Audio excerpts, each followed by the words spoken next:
우리는 살면서 수많은 유혹과 시험을 치르며 살아가고 있습니다. 그 시험의 유혹의 난이도는 각양각색이죠. 이러한 문제들을 헤쳐나감으로 우리는 한층 더 성장할 수도 있고, 때로는 유혹을 이기지 못해 무너지기도 합니다. 성경에는 고난에 대하여 사람을 연단하여 성장시키기 위한 시험, 테스트가 있는 반면, 도적질하고 멸망시키고 죽이기 위한 마귀의 유혹, 템테이션이 있다고 말씀합니다. 우리는 우리 앞에 닥쳐진 문제가 하나님께서 우리를 연단시키기 위한 시험인지, 아니면 우리를 죽이고 멸망시키기 위한 마귀의 유혹인지를 잘 구별해야 하며, 시험은 인내하여 하나님에 의지하고 믿음으로 헤쳐나가야 하지만, 유혹은 영적으로 분별력 있게 판단하고 뿌리쳐야 합니다. 오늘 본문 말씀은 바로 예수님께서 공생애를 시작하시기 전에 마귀에게 시험을 받으시는 말씀입니다. 여기서 우리는 확실하게 알아야 할 것이 한 가지 있습니다. 1절 말씀입니다. 그때 예수께서 성령에게 이끌리어 마귀에게 시험을 받으러 광야로 가사. 아멘. 아멘. 예수님께서는 성령에 이끌리어 시험을 받으시러 갔다는 것입니다. 그렇습니다. 예수님께서 시험 당하심은 성령에 이끌려 마귀의 시험을 통해 연단받기 위함이었습니다. 마귀는 악한 존재이죠. 백해무익한 존재입니다. 악의 세력들은 항상 즉 하나님의 자녀들을 끊임없이 넘어뜨리고 끌고 가려고 합니다. 왜 사탄은 이렇게 우리를 끌고 가는 걸까요? 그 이유는 사탄의 끝은 지옥에서 영벌을 받기 때문입니다. 그래서 우리를 같이 끌고 가려고 죄를 통해 유혹을 하는 것입니다. 그렇기 때문에 우리는 본문 말씀처럼 예수님처럼 말씀으로 무장하고 성령으로 충만하여 우리 삶 가운데 다가오는 시험을 이겨내고 유혹을 뿌리치고 승리해야 합니다.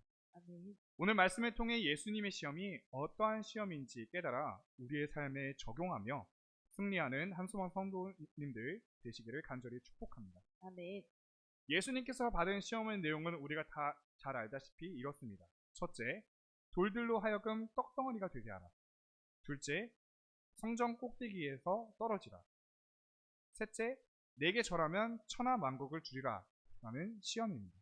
이 시험의 의미는 요한일서 2장 16절에 잘 나와 있습니다.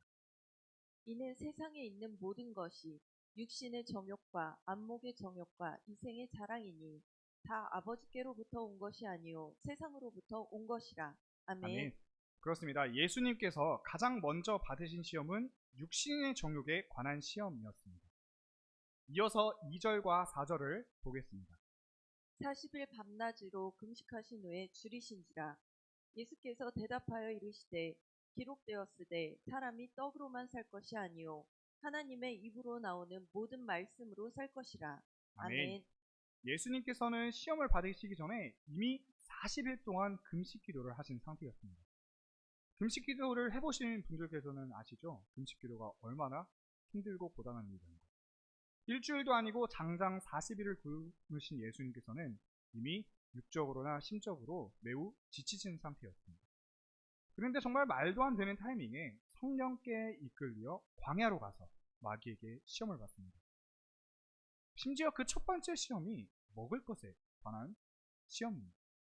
우리 사람이 견디지 못하는 것 중에 하나가 바로 굶주림입니다. 지난주 수요 설교에서 배고픔을 참지 못한 어리석은 에서가 팥죽 한 그릇에 장자권을 넘겨주지 않습니까? 마찬가지로 마귀는 지금 육신의 정욕의 유혹으로 예수님을 시험한 것입니다. 육신의 정욕이란 우리 인간 속에서 일어나는 강렬한 욕망, 마음이 원하는 대로 하는 것, 성적인 욕구, 과식, 게으름, 내 몸이 편하고 싶은 대로 사는 것, 육체를 위한 무절제 등이 있습니다. 마귀는 그저 예수님께 돌을 떡으로 만들라는 기적을 행하라는 것이 아닌 배고픔 가운데 있는 예수님에게 육신의 정욕을 시험한 것입니다. 마귀는 우리가 가장 약한 부분을 아주 잘 알고 있습니다. 그리고 그 약한 부분을 계속 건드려 우리를 속이고 우리 안에 들어오려고 호시탐탐 노리고 있습니다. 가난하면 물질로 우리를 유혹하고 권력과 명예에 굶주리면 또 그것을 이용해 우리를 유혹합니다. 우리가 배고프면 음식으로 유혹하고 외로우면 이성으로 우리를 유혹합니다. 그런데 세상은 그것을 당연한 것, 우리가 살아가는데 당연히 필요한 것이라고 이야기합니다. 그렇게 우리의 삶의 일상으로 생각하게 하는 것이 이 마귀의 유혹인 것입니다. 내 생각이 옳고 내 생각만이 정답이다라는 생각을 갖게 해 자기 합리화에 빠지게 됩니다. 존 스토트가 쓴 제자도라는 책에서는 우리를 삼키려고 하는, 그래서 우리가 맞서야만 하는 현대의 풍조에 대해서 이야기합니다. 그가 얘기한 현대의 풍조 첫 번째는 바로 다원주의입니다. 다원주의는 다양성을 인정하고 다양한 의견을 존중하겠다는 것입니다. 말은 참 좋습니다. 다양성을 이야기하며 너도 옳고 나도 옳다는. 그런데 다원주의적 사고 때문에 하나님을 유일하신 분으로 보지 못하게 하고 다른 종교도 중요하다고 합니다. 동등한 존중을 받아야만 한다고 여기기 때문에 기독교인들로 하여금 예수만이, 오로지 예수만이 구원이라고 말하지 못하게 합니다. 두 번째는 물질주의입니다. 하나님께서 물질 세계를 창조하시고 우리로 하여금 그 좋은 것들을 누리라고 하셨습니다. 그러나 예수님께서는 보물을 땅에 쌓아두지 말라고 말씀하시면서 탐심에 대해서도 경고하셨고, 사도 바울도 어떤 형편이든지 자족하기를 배운 자신의 경험을 이야기하며 검소하고 관대하며 자족하는 생활 방식을 익혀나가라고 권했습니다. 세 번째는 윤리적 상대주의입니다. 윤리적 상대주의는 특히 성윤리의 영역을 말하는데, 결혼관계에 꼭 필요한 헌신이 빠져버린 혼전동거라든지 이성 간의 결혼에 대한 합법적의 대안으로 동성애를 찬성하는 것입니다. 마지막으로 네 번째는 나르시시즘입니다. 나르시스는 잘생긴 청년이었습니다. 그런데 어느 날 연못에 비친 자기 모습을 보고 사랑에 빠져 물속으로 몸을 기울이다가 익사하게 됩니다. 지나친 자기애나 자아에 도취된 상태를 의미하는 것입니다. 앞서 말한 다원주의, 물질주의, 윤리적 상대주의, 나르시시즘은 우리가 인간으로서 가져야 할 기본적인 도리이고, 우리 인간의 인권과 존중권을 위해 나를 위해 살아야 한다는 마음을 가지게 합니다. 우리가 살고 있는 세상은 마귀에게 이음된 것이며 실세는 마귀입니다. 성적인 욕구, 과식, 게으름, 몸이 편한 것, 무절제한 것, 이러한 육체의 정욕들이 우리를 끊임없이 유혹을 합니다. 이것들은 너가 누려야 할 것들이야. 너를 위해서 살아도 돼. 인간이라면 당연히 이렇게 살아야지 하며 점점 세상적으로 생각하게 되고, 그렇게 마귀의 주권 아래 살게 만듭니다. 결국 세상은 우리가 우리의 모습을 바라보지 못하게 하고 육신의 정욕대로 살아가고 있는지를 알지 못하게 합니다. 이 세상을 살아가는 사람은, 하나님 안에 속해 있지 않은 사람은 육신의 정욕대로 살게 됩니다. 육신의 정욕대로 살아가는 사람은 이기적이며 말씀대로 살아가지 않는 사람인 것입니다. 예수님께서 마귀의 첫 번째 시험을 이기신 방법은 바로 육신의 정욕대로 살지 않은 것입니다. 사람은 육신의 정욕으로만 사는 것이 아닌 하나님의 입에서 나오는 모든 말씀대로 살아야 합니다. 이스라엘 백성들을 보십시오. 애굽을 나와 광야에서 지낼 때 하나님의 말씀대로 순종하면 먹고, 그렇지 아니하면 먹지 못했습니다. 출애굽기 16장 16절에서 18절을 보게 되면 하나님께서 이스라엘 백성들에게 만나와 메추라기를 내려주십니다. 그런데 그냥 주신 것이 아니라 이 말씀을 하시며 주셨습니다. 각자 먹을 만큼씩만 거두어라. 각 사람은 자기 장막 안에 있는 식구의 수대로 식구 한 명에 한 오멜씩 거두라고 하셨습니다. 그런데 이스라엘 백성들은 한 오멜씩 거두어야 하는데 그것보다 더 많이 거두어 갔습니다. 하나님의 말씀을 어기고 비축해 남겨두었던 것들은 벌레와 악취가 생긴 것을 우리는 말씀을 통해 알 수 있습니다. 이런 말이 있습니다. 아무리 세상의 것을 퍼담고 퍼담아도 사람의 마음을 채울 수 없다. 명품백, 고급 외제차, 큰 평수의 아파트, 몇천 평의 땅, 이것들이 있다 한들 더욱더 우리에게 공허함만 생겨나는 것입니다.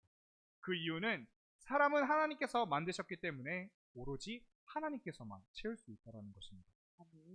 성벽 재건을 마무리한 느헤미야가 왜 백성들을 수문학 광장으로 모이게 했습니까? 그들의 마음판에 하나님의 말씀을 새기기 위해, 하나님께서 주시는 물을 마시기 위해, 하나님의 성령을 받기 위해 모였습니다. 내 속은 오직 하나님께서 주시는 성령과 말씀으로 밖에는 채워지지 않는 것입니다. 아멘. 하나님의 말씀대로 살면 우리에게 부족함은 없습니다. 우리의 필요를 다 아시는 하나님께서 형편에 맞게 다 허락해 주시기 때문이죠. 아멘. 하나님의 말씀대로 살아가면 그 말씀이 우리의 육체의 정욕을 사라지게 합니다. 바라건대 육신의 정욕을 따르기보다 살아계신 하나님의 말씀을 따를 수 있는 저와 여러분 되길 소원합니다. 아멘. 두 번째입니다. 두 번째는 성전에서 뛰어내려 하나님의 아들임을 증명하라. 마귀가 예수님을 성전 꼭대기에 데려놓고 만일 네가 하나님의 아들이거든 뛰어내리라 라고 말합니다. 그런데 이번에는 그냥 뛰어내리라고 한 것이 아니라 말씀을 가지고 예수님을 시험을 합니다. 마귀는 시편 91편 11절과 12절을 인용하여 말합니다. 시편 91편 11절과 12절입니다. 그가 너를 위하여 그의 천사들을 명령하사 내 모든 길에서 너를 지키게 하심이라. 그들이 그들의 손으로 너를 붙들어 발이 돌에 부딪히지 아니하게 하리로다. 아멘. 이 말인즉 네가 정말 하나님의 아들이라면 하나님께서 떨어지는 너를 보고 천사들을 보내어 너의 발이 상하지 아니하게 할 것이다. 마귀는 정말 간교하고 교활하고 남을 속이는 자죠. 마귀는 성경을 인용함으로써 예수님께서 다시 호소하지 못하게 봉쇄하려고 하는 것입니다. 즉 말씀으로 답하신 예수님께 그 말씀으로 다시 유혹을 한 것입니다. 여기서 우리가 기억해야 할 것은 마귀도 성경에 능통하다는 것입니다. 다시 본론으로 돌아와서 마귀의 두 번째 시험에 숨겨진 의도가 있었습니다. 예수님 당시 이스라엘은 어떠한 상황 가운데 있었습니까? 바로 로마에 의해 억압당하고 있었을 때였습니다. 그렇기 때문에 그들은 억압으로부터 자신들을 구해줄 메시아를 기다리고 있었습니다. 그들은 말라기 3장 1절의 말씀처럼 메시아가 갑자기 성전에서 나타나 자신들을 자유롭게 해줄 것을 굳게 믿고 있었습니다. 마귀는 이 점을 노리고 예수님을 데리고 성전에 올라간 것이었습니다. 예수님께서 갑자기 성전에 나타나 떨어지셨는데 하나님의 사자들이 그를 붙들어 그의 발이 돌에 부딪히지 않게 함으로써 많은 사람들로 하여금 예수가 하나님의 아들임을 밝히려는 속셈을 품고 있었습니다. 즉 모든 사람 앞에서 너의 지위와 능력을 과시해 보라는 시험이었습니다. 많은 사람들이 지켜보고 있는 가운데 예수님께서 성전 꼭대기에 뛰어내려 다치지 않는 것을 본다면 그들은 예수님을 메시아로 생각하고 예수님께서 자신들을 로마의 압제에서 구원하실 육신의 구원자로 받아들였을 것입니다. 그러나 예수님께서는 하나님의 계획을 알고 계셨기 때문에 이생의 자랑을 선택하지 않고 이번에도 말씀을 인용하여 하나님을 시험하지 말라는 성경 구절로 시험을 물리치셨습니다. 마귀는 우리로 하여금 다른 사람들에게 존경받기 원하는 욕망을 불어넣습니다. 그렇기에 이 시대에 가장 인기 있는 직업은 아이돌입니다. 많은 사람들이 아이돌이 되기 위해 전 세계에서 한국으로 몰려오고 있습니다. 아이돌이 되면 많은 사람의 인기와 사랑을 독차지하기 때문에 화려한 삶을 살 수 있다고 믿기 때문입니다. 여러분, 아이돌의 뜻이 무엇인지 알고 계십니까? 아이돌의 뜻은 우상입니다. 즉, 우러러 바라보는 대상을 의미합니다. 이것은 하나님께서 가장 싫어하시는 것임을 우리는 십계명을 통해 알 수 있습니다.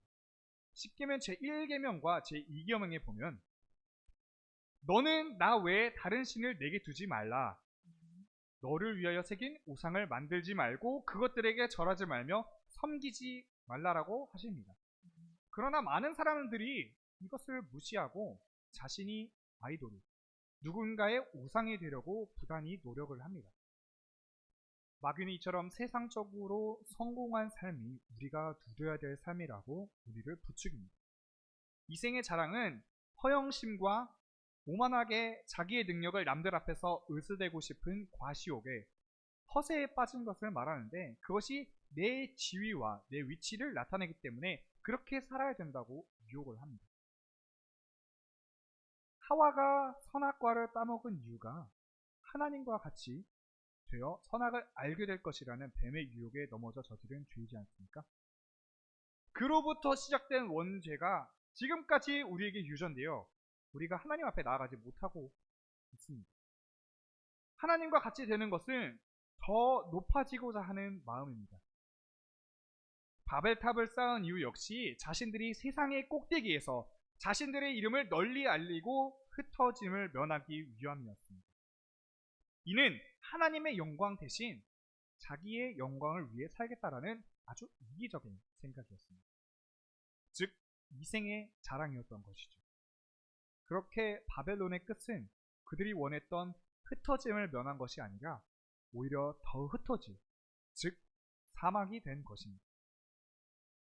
이스라엘의 첫 왕인 사울은 매우 잘생겼으며 다른 사람보다 키가 더 크고 총명하고 하나님께 신실을 다했던 그러한 자였습니다. 그런 그가 승승장구할 수 있었던 이유는 하나님 말씀에 순종했기 때문입니다. 그러나 그의 손에 부와 권력을 갖게 되자 그는 더 이상 하나님을 위한 삶이 아니라 자기 자신을 위해 삶을 살기 시작합니다. 하나님의 이름을 높이 올려드리기보단 자신의 이름이 더 높이 올려지기 위해 하나님의 말씀을 듣기보다 사람들의 말을 듣기 시작합니다. 결국 그는 아멜렉과의 전쟁에서 아무것도 남기지 말라는 하나님의 말씀을 순종하지 아니하고 그들을 진멸하지 않고 그들이 가진 좋은 것들을 약탈해 옵니다. 더 나아가 사울은 갈멜에 이르러 자신을 위하여 기념비를 세우고 길갈로 내려갔습니다. 이렇듯 사울의 이생의 자랑은 그칠 줄 몰랐습니다. 사무엘이 그에게 책망하자 그제서야 사울은 약탈해온 가족들은 여호와께 제사를 드리기 위함이고 하나님의 말씀을 어긴 것은 백성을 두려워하여 그들의 말을 청종하였다고 사무엘상 15장 24절에 기록되어 있습니다. 여러분, 우리가 두려워해야 할 대상은 오직 하나님이십니다. 아멘. 이것이 이생의 자랑의 특징입니다. 변명으로 포장하고 다시 원래대로 돌아가지 않으려는 두려움이 생기게 됩니다. 우리는 어렸을 적에 때로 이런 기도를 드렸을 것입니다. 하나님, 제가 돈을 많이 벌면 내가 훌륭한 사람이 되면 하나님을 위해 헌신하겠습니다. 그러니 돈 많이 벌게 해주시고 훌륭한 사람이 되게 해주세요. 또는 하나님, 어떤 대학에 붙게 해주세요. 어떤 기업에 취업하게 해주세요. 이러한 직분을 갖게 해주세요. 그렇게 하나님의 이름을 높이겠습니다. 이러한 말들은 이생의 자랑을 들키지 않으려는 변명인 것입니다. 대학, 취업 등 모든 일이 내가 높아지고자 하는 마음에서 시작합니다. 하나님께서 원하시는 것은 다른 것이지만 내가 그렇게 되고 싶고 다른 사람의 인정을 받고 싶고 그렇게 해야 사람들에게 관심, 인정을 받을 수 있을 것이기 때문에 그것을 하나님의 영광을 드러내는 것 마냥 기도를 합니다. 이생의 자랑이 두려움도 주는데 바로 높아진 자리에서 언제 떨어질지 모른다는 두려움도 줍니다. 아까 얘기했던 아이돌이 되는 것이 아주 좋은 예입니다. 그들은 스타가 되기까지 정신없이 최정상만 바라보고 계속해서 올라갑니다. 그러나 그들은 보기에 좋은 삶, 사람들의 관심을 받는 삶을 살고 있지만 언젠가 사람들에게 잊혀지지 않을까 한순간도 마음을 놓으며 조마조마 두려워하며 살게 된다는 것입니다.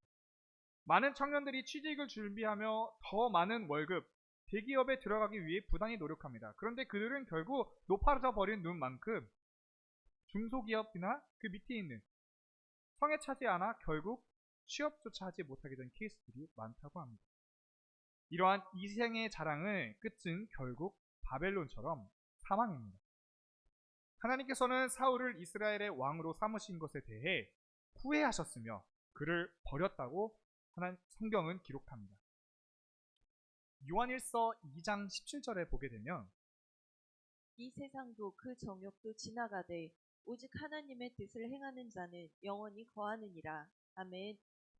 이 말은 하나님의 뜻대로 행하지 않는 사람은 영원히 하나님 안에 거할 수 없으며 영원히 거하지 못하는 것은 사망을 의미합니다.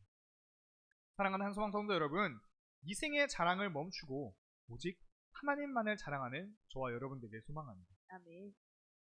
마귀의 마지막 시험은 천하만국과 그 영광을 보여주며 자신에게 엎드려 경배하면 이 모든 것을 주리라 라고 말합니다. 이는 안목의 정욕을 시험코자 한 것입니다. 안목은 우리가 보통 눈으로 보는 것을 말하죠. 눈은 바깥 세상에 있는 것과 내적인 욕구를 연결하는 수단입니다. 마귀는 예수님께 눈으로 세상을 보게 하고 유혹한 것입니다. 앞에서 언급했던 하와의 이야기를 생각해 보시면 마귀는 하와에게 선악과를 먹으면 너의 눈이 밝아져 하나님과 같이 될 것이라고 말합니다. 즉 하나님과 같이 되는 것은 더 높아지고자 하는 마음, 이생의 자랑이었습니다.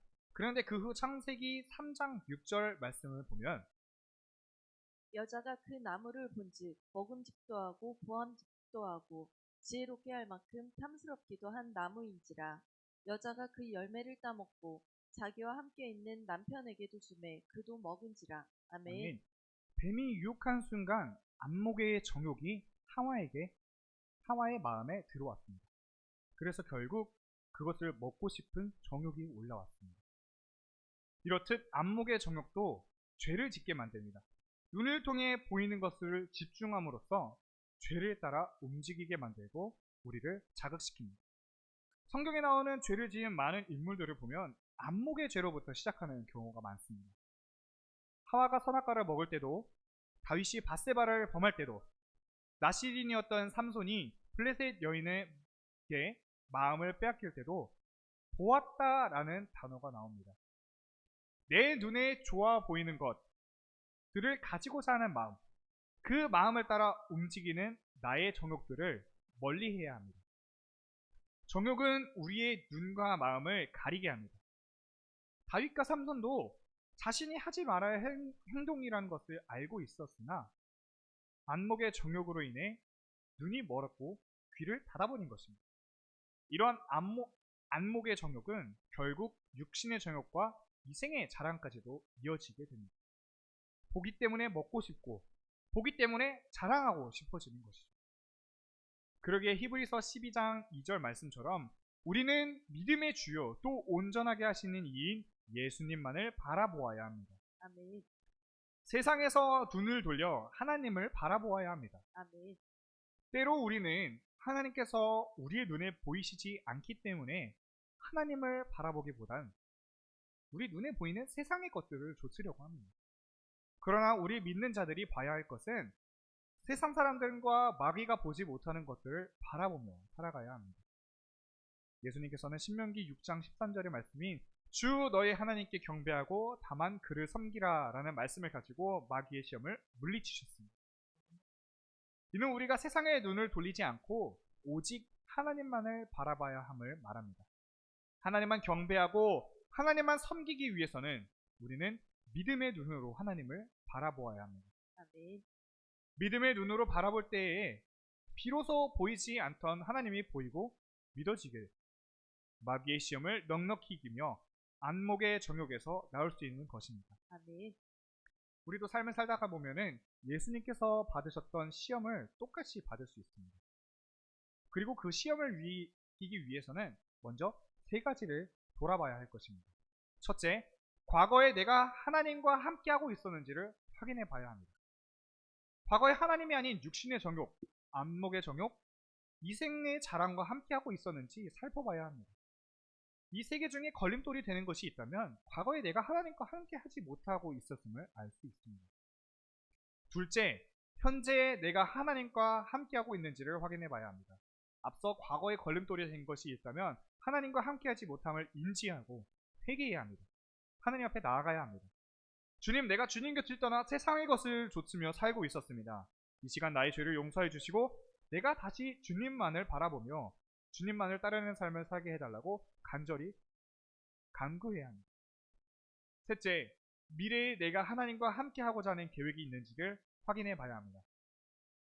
내가 하나님과 함께 하고자 하는 계획이 있다면 회개할 것이고, 하나님과 함께 하고자 과거에 버리지 못한, 이기지 못한 것들을 말씀으로 이기고 하나님과 함께하는 자가 되기 위해 노력할 것입니다. 사랑하는 한소망 성도 여러분, 육신의 정욕과 안목의 정욕과 이생의 자랑이 아직도 여러분에게 남아있다면 이 시간 기도로 떨쳐내시길 바랍니다. 아멘. 이것들이 내 안에 남아있다면 하나님 나라에 들어가지 못할 뿐더러 성령께서 우리 안에 들어와 역사하시지 못하십니다. 이 정욕들을 뛰어넘었을 때야말로 우리가 하나님 앞에 연단받고 정금같이 나아갈 수 있음을 믿으시길 바랍니다. 아멘. 예수님처럼 하나님의 말씀을 의지하여 시험을 잘 견뎌 하나님께 쓰임받는 충성된 종이 될 수 있는 저와 여러분 되길 주님의 이름으로 간절히 축복합니다. 아멘. 기도하시겠습니다.